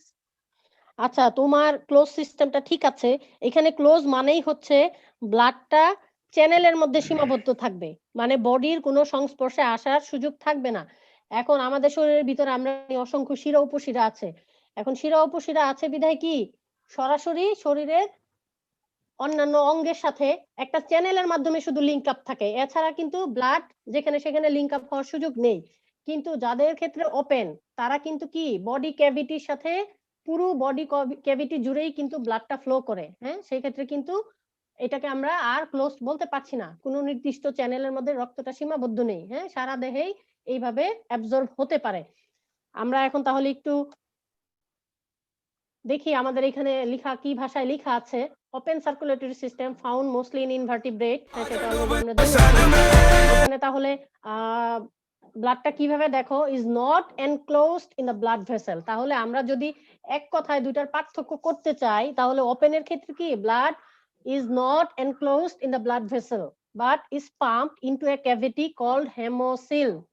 মনে রাখতে হবে, আমি কিন্তু ভাইভাতে এগুলো প্রশ্ন জিজ্ঞেস করব, সো একটু খেয়াল করে মনে রাখো যে এখানে কোনো ব্লাড ভেসেলের মাধ্যমে ব্লাডটা প্রবাহিত হবে না, বরঞ্চ এই বডি ক্যাভিটির মাধ্যমে হবে, যেই ক্যাভিটিটাকে বলা হয় কি কি বলা হয় ক্যাভিটিটাকে? Haemocoel fossil ma'am. হেমোসিল। হ্যাঁ, এটা মনে রাখতে হবে আমাদের, এই হেমোসিলের মাধ্যমে ব্লাডটা সার্কুলেট করবে। Blood is called haemolymph. এবং এইখানে ব্লাডকে কি ব্লাড বলা যাবে না, এখানে ব্লাডকে কি বলবো আমরা? হিমোলিম্ফ। হেমোলিম্ফ। এখন কেন হেমোলিম্ফ বলবো সেই উত্তরটাও দেয়া আছে, খেয়াল করো। Because it mixes with the interstitial fluid. তার মানে আমরা জানি বডি ক্যাভিটিতে তো শুধুমাত্র ব্লাডই থাকবে না, ক্যাভিটিতে তো আমরা জানি যে অনেক ধরনের ফ্লুইড থাকবে, তাই না? কারণ এখানে ডাইজেস্টিভ সিস্টেম আছে, এখানে এক্সক্রিটরি সিস্টেম আছে, তো শরীরে আরো আছে, সেই ফ্লুইড গুলি সরাসরি ব্লাডের সাথে এখানে মিক্স আপ হওয়ার সুযোগ পায়। এবং যেহেতু এখানে ব্লাডকে আমরা সেপারেটলি নিতে পারছি না, এখানে বিভিন্ন ফ্লুইডের সাথে সম্পৃক্ত হয়ে যাচ্ছে, এই জন্য আমরা ব্লাডকে বলছি কি, বলো তো কি বলছি? হেমোলিম্ফ। হেমোলিম্ফ। হেমোলিম্ফ। তাহলে ভাইভাতে জিজ্ঞেস করলে বলা যাবে যে ইনভার্টিব্রেটেড ব্লাডকে কি বলা হয়, কেন বলা হয়? উত্তরটা কি আছে তোমাদের কাছে এখন? জি ম্যাম। কারো কনফিউশন আছে? পরীক্ষায় কিন্তু এটা প্রশ্ন, আমি বলে দিচ্ছি যে তোমাদের এটা ভাইভাতে অবশ্যই জিজ্ঞেস করা হবে যে এদের ব্লাডকে কি বলা হয় এবং কেন আমরা হেমোলিম্ফ বলি। as the heart beats and the animal moves, তাহলে খেয়াল করো, হার্টটা যখন বিটিং হয় এবং অ্যানিমেল যখন মুভ করে তখন কি হয়? Haemolymph circulates around the organs within the body cavity. তার মানে তখনই এটা বডি ক্যাভিটির ভিতর দিয়ে বিভিন্ন অর্গানে সার্কুলেট করে, reentering the heart through openings called ostia. এবং হার্টে এটা আবার কতগুলো ছিদ্রের মাধ্যমে প্রবেশ করে। আমরা যখন ছবিতে হার্টটা দেখবো তখন হার্টটা কি দেখবো, জায়গায় জায়গায় ছিদ্র আছে। এদের ক্ষেত্রে হার্টটা কি এস শেপ হবে? কি মনে হয় তোমাদের? বনি ফিশ বা অন্যান্য ফিশের মতো এস শেপের হবে হার্টটা? No ma'am. না ম্যাম, মানে হ্যাঁ, এটা তাহলে সাইনাসের মতো সোজা হবে ম্যাম, কনসাসের মতো একদম সোজা হবে, হ্যাঁ অনেকটা চ্যানেলের মতো। হ্যাঁ মনে হবে চ্যানেলের যে মতো হবে। জি হ্যাঁ পুরোটা বডি ক্যাভিটি জুড়েই মনে হবে যে একটা চ্যানেল। আমরা দেখবো যে অনেকটা ইলংগেটেড। তো এখানে আমরা দেখবো হার্টের জায়গায় জায়গায় অনেকগুলো ছোট ছোট ছিদ্র আছে, যেগুলোকে আমরা বলছি অস্টিয়া বা অস্টিয়াম।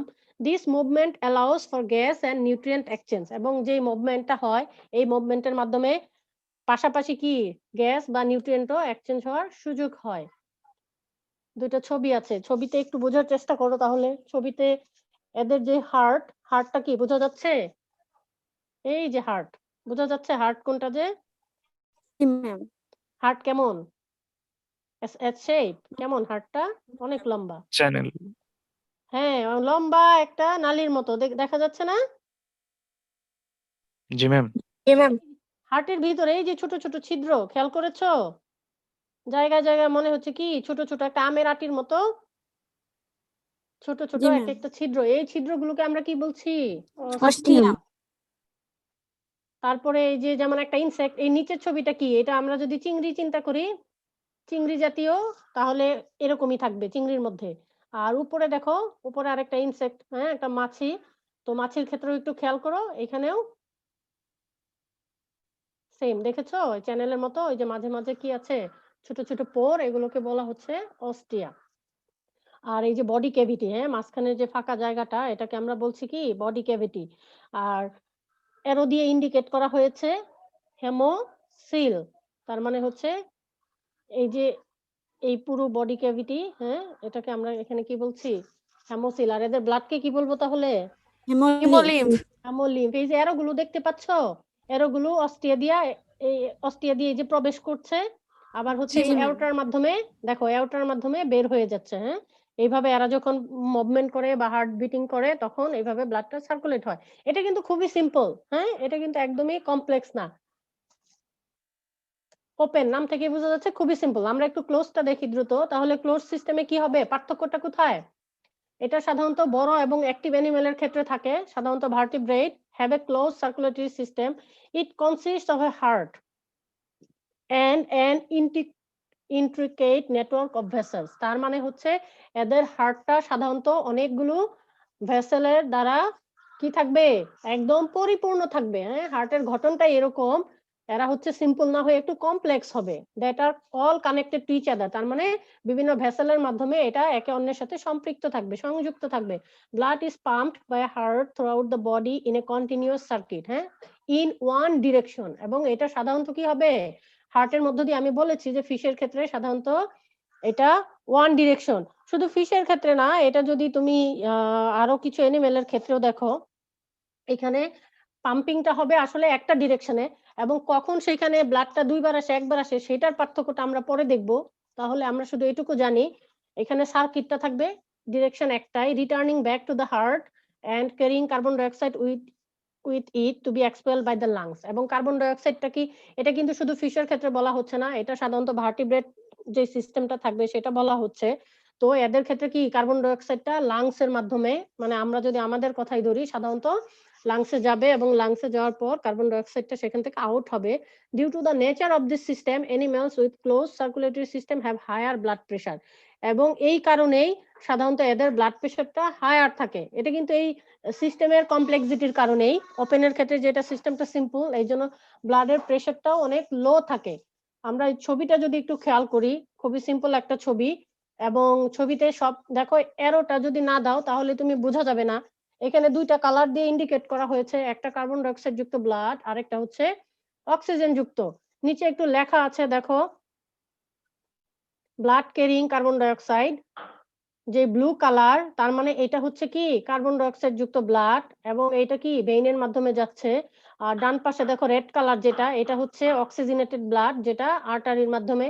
আমরা তো জানি যে আর্টারির কাজ হচ্ছে কি অক্সিজেন যুক্ত ব্লাডটা পরিবহন করা, আর ভেইনের কাজ হচ্ছে কার্বন ডাইঅক্সাইড যুক্ত ব্লাডটা পরিবহন করা। এখন তোমরা একটু হার্টটা সেন্টারে নিবে। এখন আমরা যদি হার্ট থেকে শুরু করি, তাহলে হার্টে ব্লাডটা আসতেছে কোত্থেকে আসতেছে খেয়াল করো। প্রথমেই হচ্ছে আমরা একদম অ্যান্টেরিয়র থেকে পোস্টেরিয়রে যাই, প্রথমে আমরা যাই হচ্ছে হেড, তাহলে হেড থেকে ব্লাডটা কোথায় আসতেছে, হার্টে আসতেছে। পাশাপাশি হচ্ছে আমরা লিভার থেকে যাই, লিভার থেকেও হার্টে আসতেছে, গাট, তারপর রেস্ট অফ দ্য বডি। তার মানে হচ্ছে শরীরের যত অঙ্গ প্রত্যঙ্গ আছে সব জায়গা থেকে কার্বন ডাইঅক্সাইড যুক্ত ব্লাডটা বিভিন্ন আর্টারির মাধ্যমে, আর্টারিওলের মাধ্যমে হার্টে এসে জমা হলো। তো হার্টের এই যে মেজর দুইটা চেম্বার আমরা জানি, যে একটা হচ্ছে অ্যাট্রিয়াম, একটা হচ্ছে ভেন্ট্রিকল।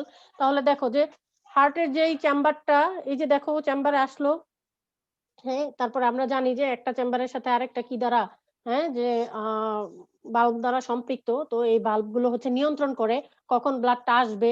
আর বাল্ব থাকার উদ্দেশ্যই হলো, বাল্বটা যখন বন্ধ থাকবে ব্লাডটা তখন আর উল্টো দিকে যেতে পারবে না, কারণ এটা তো লিকুইড, যে কোনো সময় যেদিকে সে সুযোগ পাবে সেদিকে ফ্লো করবে।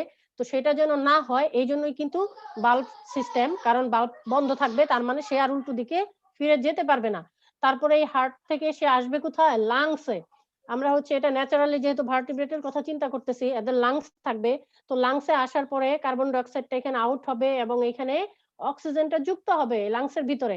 অক্সিজেন যুক্ত হওয়ার পর সেই ব্লাডটা কি দেখো আবার হার্টে যাবে, আবার হার্টে যাবে, গিয়ে সেখান থেকে সে তারপরে সারা বডিতে, হ্যাঁ, সে হেডে যাবে, সে গাটে যাবে, লিভারে যাবে, শরীরের যত অঙ্গ প্রত্যঙ্গ আছে সে সব জায়গায় তখন এই অক্সিজেন যুক্ত ব্লাডটা সার্কুলেট করবে। আচ্ছা, এইটা কি জটিল কিছু? এটা তো খুব সিম্পল, আমরা সবাই জানি এই সিস্টেমটা। এটা কি কঠিন বলো তো? No ma'am. আমরা কিন্তু এটা জানি, এবং এই চিত্রটা তোমাদের মাথায় ঢুকিয়ে নিতে হবে। হ্যাঁ, আমরা যখনই ব্লাড সার্কুলেশন বলবো এই চিত্রটা তোমাদের মাথায় থাকতে হবে। এবং এখন আমরা যখন বনিফিশের কথা বলবো তখন আমরা দেখবো যে বনিফিশে তো এখানে লাংসটা থাকবে না, এই হার্ট থাকবে, বাকি সবকিছু থাকবে। তাহলে তখন হার্ট থেকে লাংসের পরিবর্তে কি থাকবে, গিল থাকবে। তখন গিলের মাধ্যমে সেটা কিভাবে সার্কুলেট হয় আমরা তখন সেই পার্থক্যটুকু মনে রাখবো। আর যেখানে গিল থাকবে, দেখো লাংস থেকে কিন্তু ব্লাডটা আবার সেকেন্ড টাইম হার্টে আসার প্রয়োজন হয়, কারণ হার্টে এসে পাম্পিং করার পর সেটা কিন্তু সারা বডিতে যাবে। কিন্তু বনিফিশের সাথে বড় একটা ডিফারেন্স হলো, বনিফিশের ক্ষেত্রে গিল থাকবে কিন্তু গিল থেকে ব্লাডটা আর উল্টো হার্টে আসবে না। হ্যাঁ, গিল থেকে সেটা সরাসরি শরীরের বিভিন্ন অঙ্গে যাবে। Clear? Yes ma'am. Yes ma'am. এই পার্থক্যটুকু আমাদের মনে রাখতে হবে। হ্যাঁ, আমাদের এটা হচ্ছে একটা বেসিক ডিফারেন্স, যে কখন কি থাকলে বা কি কন্ডিশনে সেটা হার্টে আসবে আর কি কন্ডিশনে সেটা হার্টে আসবে না। আমাদের এইটুকু একটু বেসিক বিষয় মনে রাখতে হবে। এখন আমরা এই দুটো পার্থক্য পারবো না, ওপেন আর ক্লোজ, আমরা যেটা একটু আগে পড়লাম। জি ম্যাম। এটা কি আর লাইন বাই লাইন আমার বলার দরকার আছে? খুব না, সুন্দর ma'am। করে পার্থক্য লেখা আছে। হ্যাঁ, একটু আগে আমরা যেই কথাগুলো বললাম সেই কথাগুলোই এখানে তোমাদের চার্ট আকারে দেয়া আছে, তোমরা সুন্দর করে মুখস্থ করে ফেলবে, পরীক্ষা আসলে এইভাবে সুন্দর করে লিখে দিবে। আচ্ছা, এখন ক্লোজড এর ভিতরে আমরা পড়বো আবার দুইটা টাইপ। ক্লোজড এর ভিতরে একটা হচ্ছে সিঙ্গেল সার্কুলেটরি সিস্টেম, যেটা হচ্ছে ফিশের ক্ষেত্রে। হ্যাঁ, আমরা দেখবো ফিশের ক্ষেত্রে একটু সিম্পল, যে এখানে কেন আর সেকেন্ড টাইম হার্টে আসার প্রয়োজন হয় না, কারণ এটা হচ্ছে সিঙ্গেল সার্কুলেটরি সিস্টেম। হ্যাঁ, একটু সিম্পল এদেরটা। তারপরে আমরা দেখবো যেটা হচ্ছে ডাবল, যেটা হচ্ছে ম্যামালস এর ক্ষেত্রে। হ্যাঁ, আমরা একটু আগে একটা এক্সাম্পল দেখলাম, ছবি দেখলাম, ম্যামালস, বার্ড, এদের ক্ষেত্রে হচ্ছে ডাবল। তাহলে আমরা এখানে কিন্তু নাম থেকেই বুঝতে পারছি যে কার ক্ষেত্রে আমরা সিঙ্গেল সার্কুলেটরি সিস্টেম বলবো, কার ক্ষেত্রে ডাবল। আমাদের কিন্তু মাথায় অলরেডি তাহলে দুইটার ইমেজ চলে এসেছে, যে সিঙ্গেলের ক্ষেত্রে কেমন হবে সিস্টেমটা আর ডাবলের ক্ষেত্রে কি। তোমরা কি বেসিক পার্থক্যটা কি ধরতে পারছো এখন? জি ম্যাম। এই ফিশ এবং ম্যামালস এর ক্ষেত্রে, যে ফিশের ক্ষেত্রে আমরা কেন সিঙ্গেল বলবো আর ম্যামালস এর ক্ষেত্রে কেন ডাবল বলবো, নিশ্চয়ই এতক্ষণে এই আলোচনা সাপেক্ষে তোমাদের মাথায় দুইটা পৃথক ছবি আসার কথা। আর যাদের এখনো আসে নাই, কোনো সমস্যা নেই, আমরা হচ্ছে আরো পড়বো এবং এখানে আরো ছবি আছে সুন্দর, সেই ছবিতে আরো পরিষ্কার হবে। আমরা মনে হয় আর 5-10 মিনিট একটু কন্টিনিউ করি, করে আরেকটু শেষ করে দেই। সিঙ্গল সার্কুলেটরি সিস্টেমে দেখো, blood travels from the heart. দেখো এইখানে হচ্ছে আমরা বেসিক ডিফারেন্সটা বুঝতে পারবো। Blood travels from the heart to the Gill. হ্যাঁ, যেটা এতক্ষণ আমি বললাম, হার্ট থেকে গিলে যাবে। হোয়ার ইট অ্যাবজর্বস অক্সিজেন। আর যার একটু প্রথমেই কনফিউশন ছিল যে পানি থেকে অক্সিজেন আসছে, সেই পানি থেকে অক্সিজেন কিভাবে আসছে, কেন আসছে, কোথায় যাবে, এই লাইনেই পরিষ্কার। তার মানে কি, ব্লাডটা হার্ট থেকে গিলে যাচ্ছে, গিয়ে সেইখানে ব্লাডটা অক্সিজেন অ্যাবজর্ব করবে। হ্যাঁ, পানি থেকে গিল অক্সিজেন অ্যাবজর্ব করছে, কিন্তু সেই অক্সিজেনটা আলটিমেটলি ব্লাড পাচ্ছে। হ্যাঁ, and releases carbon dioxide, এবং ব্লাড এখানে কার্বন ডাইঅক্সাইডটা রিলিজ করে দিচ্ছে। It then flows from the gills to the organs and tissues in the rest of the body. তারপরে কি, গিল সেটা সরাসরি ব্লাডটাকে ফ্লো করছে বিভিন্ন অর্গান এবং টিস্যুর দিকে, যেন ব্লাডটা যেতে পারে। and back to the heart। আচ্ছা, এইখানে ব্যাক টু দ্য হার্ট মানে কি, আবারও দেখো, তার মানে কি, এই যে তোমার সারা বডিতে ব্লাডটা গেল অক্সিজেন যুক্ত হওয়ার পর, তারপরে কি আবারও সারা বডি থেকে কার্বন ডাইঅক্সাইড যুক্ত ব্লাডটা আবারও পুনরায় হার্টে গেল। আগেই বলেছি এটা একটা কন্টিনিউয়াস প্রসেস। সো এইদিকে কাজ হচ্ছে মানে ওইদিকে থেমে থাকবে তা না। একদিকে অক্সিজেন যুক্ত ব্লাড যাচ্ছে, আরেক দিকে কি কার্বন ডাইঅক্সাইড যুক্ত ব্লাড কন্টিনিউয়াসলি হার্টে আসতেই আছে। There is just one circuit from the heart. তার মানে এটাকে আমরা সিঙ্গেল বলার কারণ হচ্ছে এখানে একটাই সার্কিট। হ্যাঁ, হার্ট থেকে ব্লাড একবারই প্রবাহিত হবে, হয়ে গিলে যাবে, গিল থেকে সারা বডিতে সেটা ছড়িয়ে পড়বে। এই জন্য এই একটা সার্কিট থাকার কারণে সেটাকে আমরা কি বলছি, সিঙ্গেল সিঙ্গেল সার্কুলেটরি সিস্টেম। এখানে কি কারো কোনো কনফিউশন আছে বলো তো? না ম্যাম। খুবই সিম্পল, কঠিন লাগছে কি? আচ্ছা, আমি আগে একটু বলে নেই, আমি যে টপিকসটা পড়াচ্ছি ব্লাড, তোমাদের কি খুব কঠিন মনে হচ্ছে টপিকসটা? কঠিন? No ma'am. No ma'am. টপিকসটা কঠিন না, যেহেতু অনেকগুলো কন্টেন্ট, এই জন্য আমাদের পড়তে হবে। কিন্তু আমি যে বিষয়গুলো আলোচনা করছি, দেখো আলোচনা সাপেক্ষে কিন্তু বিষয়গুলো খুব সিম্পল লাগছে, কিন্তু যেহেতু অনেকগুলো কন্টেন্ট, ভেরিয়েশন আছে, একটা সিস্টেম থাকলে খুব বেশি পড়ার প্রয়োজন হতো না। কিন্তু যেহেতু 4-5টা সিস্টেম, সেই ক্ষেত্রে মনে রাখার জন্য আমাদের একটু পড়তে হবে। হ্যাঁ, এই জন্য আমি বলবো যে একটু কঠিন, একেবারে সহজও বলবো না। যখনই আমরা একটা বিষয় পড়ি সেটা খুব সিম্পল এবং সহজ, যখন একসাথে 4-5টা বিষয় পড়ি সেটা যতই সহজ হোক, তালগোল পাকানোর একটা সম্ভাবনা থাকে, সেই জন্য সেটা হচ্ছে একটু কঠিন। তো আমরা একটু মিলিয়ে মিলিয়ে পড়বো এইভাবে। দেয়ার আর 2 সার্কিটস ফ্রম দ্য হার্ট। হ্যাঁ বলো। আজকে এই পর্যন্ত রাখা যায় না? আজকে এই পর্যন্ত, এই যে আমি এই ছবিতে এসে শেষ করে দিব। হ্যাঁ, ঠিক আছে, আর 2-3 মিনিট একটু সময় দাও। আমি এই যে ছবিতে তোমাদের এতক্ষণ যেটা বললাম, এটা তো তোমরা ভুলে যাবে পরের ক্লাসে। সো এই বেসিক পার্থক্যটা তোমরা একটু বুঝতে পারবে, ওখানে এসে আমি শেষ করে দিব। এই পরের সেন্টেন্সটা খেয়াল করো, দেয়ার আর 2 circuits from the heart, blood passes from the heart to the lungs. আচ্ছা, যাদের ক্ষেত্রে লাংস আছে তাহলে কি, তাদের ক্ষেত্রে কি হয়, blood passes from the heart to the lungs. হ্যাঁ, হার্ট থেকে ব্লাডটা লাংসে যাচ্ছে, where it absorbs oxygen and releases carbon dioxide, then back to the heart. তার মানে এটা যেখানে লাংস আছে সেইখানে এটা হচ্ছে, আর blood passes from the heart to the organs and tissues in the body and back to the heart। তার মানে এখানে আমরা এই দুইটা সেন্টেন্স একটু খেয়াল রাখবো এই সিঙ্গেল এবং ডাবল পড়তে গিয়ে। যাদের ক্ষেত্রে লাংস নাই তাদের ক্ষেত্রে আমরা পড়লাম যে ওয়ান ওয়ে যাবে, আর যেখানে লাংস থাকবে সেখানে হার্ট থেকে আবার লাংসে যাবে, লাংসে গিয়ে অক্সিজেন যুক্ত হয়ে সেটা আবার পরবর্তীতে হার্টে ফিরে আসবে। বেসিক পার্থক্য এইটাই, লাংস থাকলে সেখানে ব্লাডটা আরেকবার হার্টে আসতে হবে, আসার পর সেটা সারা বডিতে যাবে। আর যদি সেটা না থাকে, শুধুমাত্র গিল থাকে, তাহলে সেটা আর সেকেন্ড টাইম হার্টে আসবে না। হ্যাঁ, সেটা সরাসরি বডিতে চলে যাবে। এই বেসিক ডিফারেন্সটুকু আমাদের মনে রাখতে হবে।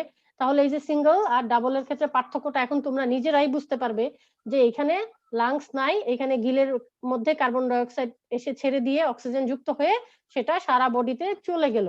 আর এই ছবিটা যেটা একটু আগে বললাম, এখানে সেকেন্ড টাইম আবার সে হার্টে আসবে, হার্টে আসার পর সারা বডিতে যাবে। এখন কি এই সিঙ্গেল ডাবল সবাই কি পার্থক্যটা বুঝতে পেরেছো? কারো প্রবলেম আছে কি? না ম্যাম। না ম্যাম। থাকার কথাও না, এত কথা বলার পর কারো প্রবলেম থাকার কথা না। যদি থাকে তাহলে আমি বুঝবো সে আসলে লগ ইন করে অন্য কিছু করছে, হ্যাঁ, ক্লাসে সে অ্যাটেনটিভ না। ম্যাম ব্লাড কি হিমোলিফ কেন বলা হয় ম্যাম? আমার লাইনটা কেটে গেছিল তো এটা শুনতে পারিনি। তোমার লাইনটা কেটে গিয়েছিল মানে কি? ডিসকানেক্ট হয়ে গিয়েছিল এটা শুনতে পারিনি। আচ্ছা যাই হোক, আমি তারপর আবারও বলছি, এটাকে কেন শুধুমাত্র আমরা ব্লাড বলবো না ইনভার্টিব্রেট বা ইনসেক্টের ক্ষেত্রে, কারণ এখানে শুধুমাত্র ব্লাড না, আরো যে ফ্লুইড আছে, interstitial fluid, that means digestive fluid থাকতে পারে, তারপরে হচ্ছে এক্সক্রিটরি সিস্টেমের ফ্লুইড থাকতে পারে। শরীরে তো আমরা জানি বিভিন্ন ধরনের ফ্লুইড কন্টেন্ট আছে, তাই না? তো ওই ব্লাডের বাইরেও অন্যান্য যে ফ্লুইড গুলো আছে একই বডি ক্যাভিটিতে সবাই সার্কুলেট করছে। সো এখানে কি তুমি আলাদা করতে পারবে বলো তো, যে ব্লাড তুমি শুধু এদিক দিয়ে যাবে আর ডাইজেস্টিভ ফ্লুইড তুমি শুধু এদিক দিয়ে যাবে? সেটা যদি আমি বলি, সেটা কি সে মানবে বলো তো? না ম্যাম। হ্যাঁ, তাহলে এই কারণে যেহেতু সেটা শুধুমাত্র ব্লাড না, ব্লাডের সাথে অন্যান্য আরো ফ্লুইড সংযুক্ত থাকে, কারণ এটা তো একটা লিকুইড, তুমি কঠিন পদার্থকে কন্ট্রোল করতে পারবে, কিন্তু একটা যে লিকুইড, তুমি একটা পানি একটা জায়গায় যদি দিয়ে চিহ্ন দিয়ে দাও যে পানি তুমি শুধু এইটুকুর মধ্যেই থাকবে, সে কি থাকবে না? তার আশেপাশে যতটুকু জায়গা আছে পানির ভলিউম অনুযায়ী সে ততটুকু জায়গায় চলে যাবে, একা একা কভার করার চেষ্টা করবে। সো এটাও যেহেতু বডি ক্যাভিটি একটা ওপেন প্লেস, সো এখানে যত ধরনের ফ্লুইড আছে সব ফ্লুইড কি মিক্স আপ অবস্থায় থাকে। এই জন্য একটা কমন ফ্লুইড এইটাকে, এই জন্য আমরা আর ব্লাড বলি না, সেই ক্ষেত্রে ব্লাডটাকে কি বলি? তুমি ক্লিয়ার এখন? জি ma'am clear, thank you ma'am. হ্যাঁ, তো আর কারো কোনো প্রশ্ন আছে আমাদের এইটুকুর উপর?